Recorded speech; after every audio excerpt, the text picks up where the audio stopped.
ನಮಸ್ಕಾರ, welcome to mixed meal with Mahalakshmi. ಇವತ್ತು simple and tasty ರೆಸಿಪಿಯೊಂದಿಗೆ ಬಂದಿದ್ದೀನಿ. ಅದು ಏನಂದರೆ ಕಡಲೆಕಾಳು ಆಲೂಗಡ್ಡೆ ಹಾಕಿ ಸಿಂಪಲಾಗಿ ಒಂದು ಕರಿ ತೋರಿಸ್ತಾ ಇದ್ದೀನಿ. ಚಪಾತಿ, ದೋಸೆ, ಪೂರಿ ಎಲ್ಲದಕ್ಕೂ ಸೂಪರ್ ಕಾಂಬಿನೇಷನ್ನು. ಗೀ ರೈಸ್ಗೂ ಆರಾಮ್ಸೆ ತಿನ್ಬೋದು. ನೋಡ್ತಾ ಇದ್ದೀರಲ್ಲ, ಬನ್ನಿ ಹಾಗಾದರೆ ರೆಸಿಪಿನ ಸ್ಟಾರ್ಟ್ ಮಾಡೋಣ. ಫಸ್ಟು ಒಂದು ಕಡಾಯಿಗೆ 2-3 ಟೇಬಲ್ ಸ್ಪೂನ್ ಆಯಿಲ್ ಹಾಕ್ಕೊಂಡಿದ್ದೆ. ಆಯಿಲ್ ಸ್ವಲ್ಪ ಕಾಯ್ದಾದ್ಮೇಲೆ ಸಾಸಿವೆ ಚಿಟಪಟ ಅಂದಮೇಲೆ ಜೀರಿಗೆ ಹಾಕಿದ್ದೆ. ಜೀರಿಗೆ ಎಲ್ಲ ಫ್ರೈ ಆದಮೇಲೆ ಹಸಿಮೆಣ್ಸಿನ್ಕಾಯಿ, ಕರಿಬೇವಿನ ಸೊಪ್ಪು ಹಾಕಿ ನೀಟಾಗಿ ಫ್ರೈ ಮಾಡ್ತಾಯಿದ್ದೀನಿ. ಹಸಿಮೆಣ್ಸಿನ್ಕಾಯಿ ಸ್ವಲ್ಪ ಎಣ್ಣೆಲೇ ರೋಸ್ಟ್ ಆಗಬೇಕು. ರೋಸ್ಟ್ ಆದಮೇಲೆ ನಾನು ಇಲ್ಲಿ ಮೀಡಿಯಮ್ ಸೈಜ್ದು 2 ಈರುಳ್ಳಿ ತೊಗೊಂಡಿದ್ದೀನಿ. ಅದು ಚಿಕ್ಕ ಈರುಳ್ಳಿಲೇ 2 ಈರುಳ್ಳಿ ತೊಗೊಂಡಿದ್ದೀನಿ. ದೊಡ್ಡದಾದರೆ 1 ಈರುಳ್ಳಿ ತೊಗೊಬೋದು. ಚೆನ್ನಾಗಿ ಫ್ರೈ ಮಾಡಬೇಕು. ಈರುಳ್ಳಿ ಕಲರ್ ಎಲ್ಲ ಚೇಂಜ್ ಆಗಬೇಕು. ಅಲ್ಲಿ ಗಂಟ ಫ್ರೈ ಆದಮೇಲೆ 1 ಟೇಬಲ್ ಸ್ಪೂನ್ ಆಗೋಷ್ಟು ಶುಂಠಿ ಬೆಳ್ಳುಳ್ಳಿ ಪೇಸ್ಟ್ ಹಾಕ್ತಾಯಿದ್ದೀನಿ. ಶುಂಠಿ ಬೆಳ್ಳುಳ್ಳಿ ಪೇಸ್ಟಲ್ಲಿರೋ ರಾಸ್ ಮೇಲೆಲ್ಲ ಕಂಪ್ಲೀಟ್ಲಿ ಹೋಗಬೇಕು. ಶುಂಠಿ ಬೆಳ್ಳುಳ್ಳಿ ಪೇಸ್ಟಲ್ಲಿ ರಾಸ್ ಮೇಲೆ ಹೇಗೆ ಹೋಗುತ್ತೆ ಅಂತ ಅಂದರೆ, ಅದು ಸ್ವಲ್ಪ ನೀರಲ್ಲಿ ಚಿಟಪಟ ಅಂತ ಸಿಡಿತಾ ಇರುತ್ತೆ ಎಣ್ಣೆಗೆಲ್ಲ ಹಾಕಿದ್ಮೇಲೆ. ಮತ್ತು ಕೆಳಗಡೆ ನಾವೇನು ಕಡಾಯಿ ಇಟ್ಟಿರ್ತೀವೋ ಅದಕ್ಕೆ ಲೈಟಾಗೆ ಕಚ್ಕೊತಾ ಇರುತ್ತೆ. ಆವಾಗ ಸ್ಮೆಲ್ಲೆಲ್ಲ ಹೋಗಿದೆ ಅಂತ. ಸೊ ಸ್ಮೆಲ್ಲೆಲ್ಲ ಹೋದ್ಮೇಲೆ ನಾನಿಲ್ಲಿ ಒಂದು ದೊಡ್ಡ ಸೈಜ್ದು ಆಲೂಗೆಡ್ಡೆನ ಕಟ್ ಮಾಡಿ ಸೇರಿಸ್ತಾ ಇದ್ದೀನಿ. ಆಲೂಗೆಡ್ಡೆಲ್ಲ ನೀಟಾಗಿ ಫ್ರೈ ಮಾಡಬೇಕು. ಆಲೂಗೆಡ್ಡೆ ಫ್ರೈ ಆಗೋಕ್ಕೆ ನಾನಿಲ್ಲಿ ಅರಶಿನ, ಉಪ್ಪು ಹಾಕ್ತಾಯಿದ್ದೀನಿ, ಬೇಗ ಫ್ರೈ ಆಗುತ್ತೆ ಅಂತ.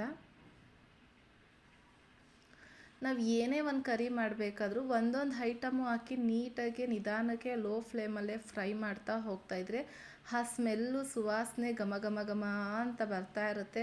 ನಾವೆಲ್ಲ ಸುಮ್ಮನೆ ಹಿಂಗೆ ಹಾಕ್ಬಿಟ್ಟು ಹಿಂಗೆ ಫ್ರೈ ಮಾಡಿಬಿಟ್ರೆ ಆಗೋಲ್ಲ. ಒಂದೊಂದೂ 1-2-3 ಮಿನಿಟ್ಸನ್ನು ನೀಟಾಗೆ ಫ್ರೈ ಮಾಡ್ತಾ ಹೋಗ್ತಾಯಿರಿ.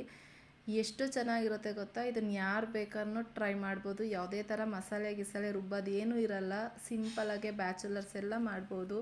ಅಡುಗೆ ಬರಲ್ಲ ಅನ್ನೋರು ಬೇಕಾದ್ರೆ ಇದನ್ನು ಟ್ರೈ ಮಾಡ್ಬೋದು. ನಾನು ಲಿಡ್ನ ಕ್ಲೋಸ್ ಮಾಡಿ ಒಂದು 5 ನಿಮಿಷ ಆಲೂಗಡ್ಡೆ ಸ್ವಲ್ಪ ಸಾಫ್ಟ್ ಆಗಲಿ ಅಂತ ಮುಚ್ಚಿಟ್ಟಿದ್ದೆ. ನಾವು ಉಪ್ಪು ಹಾಕೋದ್ರಿಂದ ಬೇಗ ಆಲೂಗಡ್ಡೆ ಬೇಯುತ್ತೆ. ಸೊ ಹಾಗಾಗಿ ನಾನಿಲ್ಲಿ ಒಂದು 3 ಟೊಮ್ಯಾಟೋನ ರುಬ್ಬಿ ಪೇಸ್ಟ್ ಮಾಡಿ ಹಾಕ್ತಾಯಿದ್ದೀನಿ. ಹಂಗೆ ಕಟ್ ಮಾಡಿ ಬೇಕಾದರೂ ಹಾಕೊಬೋದು. ಪೇಸ್ಟ್ ಮಾಡಿ ಹಾಕೋದ್ರಿಂದ ಗ್ರೇವಿ ಸ್ವಲ್ಪ ಚೆನ್ನಾಗಿ ಬಿಡುತ್ತೆ ಅಂತ. ಆ ಟೊಮೆಟೊ ನೀರಲ್ಲೇ ಆಲೂಗೆಡ್ಡೆ ಒಂದು 70% ಚೆನ್ನಾಗಿ ಬೆಂದಿರುತ್ತೆ. ಲಿಡ್ನ ಕ್ಲೋಸ್ ಮಾಡಿ ಒಂದು 5 ನಿಮಿಷ ಬೇಯಿಸ್ಕೊಬೇಕು. ಯಾವುದೇ ಥರ ನೀರು ಹಾಕೋದು ಬೇಡ. ನಾವಿಲ್ಲಿ ಕಾಳನ್ನ ಫಸ್ಟೇ ಬೇಯಿಸಿ ಒಂದು 3 ವಿಷಿಲ್ ಬೇಯಿಸಿ ಇಟ್ಕೊಂಡಿದ್ದೆ. ರಾತ್ರಿಯೇ ನೆನೆಸಿದ್ದೆ. ಬೆಳಗ್ಗೆ ಒಂದು 3 ವಿಷಿಲ್ ಹಾಕಿ ಉಪ್ಪು ಹಾಕಿ ಬೇಯಿಸಿ ಇಟ್ಕೊಂಡಿದ್ದೆ. ಅದನ್ನು ಮಿಕ್ಸ್ ಮಾಡ್ತಾಯಿದ್ದೀನಿ. ಇವಾಗ ನಾವು ಕಾಳು ಬೇಯಿಸೋಕ್ಕೆ ನೀರು ಹಾಕಿರ್ತೀವಲ್ಲ, ಆ ನೀರನ್ನ ವೇಸ್ಟ್ ಮಾಡದೆ ಇದಕ್ಕೆ ಹಾಕಬೇಕು. ಫಸ್ಟು ನಾನಿಲ್ಲಿ 1 ಟೇಬಲ್ ಸ್ಪೂನ್ ಆಗೋಷ್ಟು ಚಿಲ್ಲಿ ಪೌಡರು, 1 ಟೇಬಲ್ ಸ್ಪೂನ್ ಆಗೋಷ್ಟು ಧನಿಯಾ ಪೌಡರು, ಒಂದು ಹಾಫ್ ಟೇಬಲ್ ಸ್ಪೂನ್ ಆಗೋಷ್ಟು ಗರಂ ಮಸಾಲ ಹಾಕಿ ಚೆನ್ನಾಗಿ ಮಿಕ್ಸ್ ಮಾಡಬೇಕು.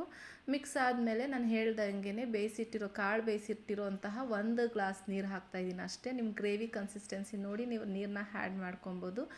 ಇದನ್ನು ಒಂದು 10-15 ನಿಮಿಷ ಚೆನ್ನಾಗಿ ಕುದಿಸ್ಕೊಂಡ್ರೆ ಬಿಸಿ ಬಿಸಿಯಾದ ಆಲೂಗೆಡ್ಡೆ ಕಡಲೆಕಾಳು ಕರಿ ರೆಡಿ ಆಗುತ್ತೆ. ಚಪಾತಿ, ದೋಸೆಗೆಲ್ಲ ಸೂಪರಾಗಿರುತ್ತೆ. ನೋಡಿ ಸುತ್ತ ಎಣ್ಣೆ ಎಲ್ಲ ಬಿಡ್ತಿದೆಲ್ಲ, ಹಿಂಗಾದರೆ ಗ್ರೇವಿ ಚೆನ್ನಾಗಿ ರೆಡಿ ಆಗಿದೆ ಅಂತ. ಇದ್ರ ಮೇಲೆ ಲಾಸ್ಟಲ್ಲಿ ಸ್ವಲ್ಪ ಕೊತ್ತಂಬರಿ ಸೊಪ್ಪು ಹಾಕಿ ಮತ್ತು ಕಸ್ತೂರಿ ಮೆಂತಿ ಬರುತ್ತಲ್ಲ, ಅದನ್ನು ಕ್ರಷ್ ಮಾಡಿ ಸ್ವಲ್ಪ ಹಾಕಿದ್ರೆ ಬಿಸಿ ಬಿಸಿಯಾದ ಆಲೂಗೆಡ್ಡೆ ಕಡಲೆಕಾಳು ಕರಿ ರೆಡಿ ಆಗುತ್ತೆ. ಯಾವುದೇ ಥರ ಮಸಾಲೆ ಏನು ರುಬ್ಬೋದೇ ಇಲ್ಲ. ಟೇಸ್ಟ್ ಮಾತ್ರ ಸೂಪರಾಗಿರುತ್ತೆ. ಕಲರು ನೋಡ್ತಾ ಇದ್ದೀರಾ, ಒಂದ್ಸಲಿ ಟ್ರೈ ಮಾಡ್ತೀರಾ ಅಂದ್ಕೊಂಡಿದ್ದೀನಿ.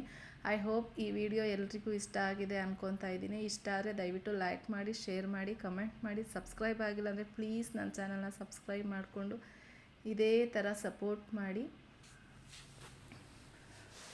ಮತ್ತು ಇದೇ ಥರ ಸಿಂಪಲ್ ಆ್ಯಂಡ್ ಟೇಸ್ಟಿ ರೆಸಿಪಿಯೊಂದಿಗೆ ನಿಮ್ಮ ಜೊತೆ ಸಿಗ್ತೀನಿ. ಪ್ಲೀಸ್ ನನ್ನ ಚಾನಲ್ನ ಸಪೋರ್ಟ್ ಮಾಡಿ ಇದೇ ಥರ. Thank you for watching.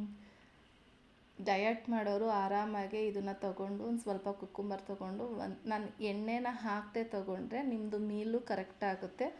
ತೋರಿಸ್ತಾ ಇದ್ದೀನಲ್ಲ ಈ ಥರ. Thank you for watching. Bye.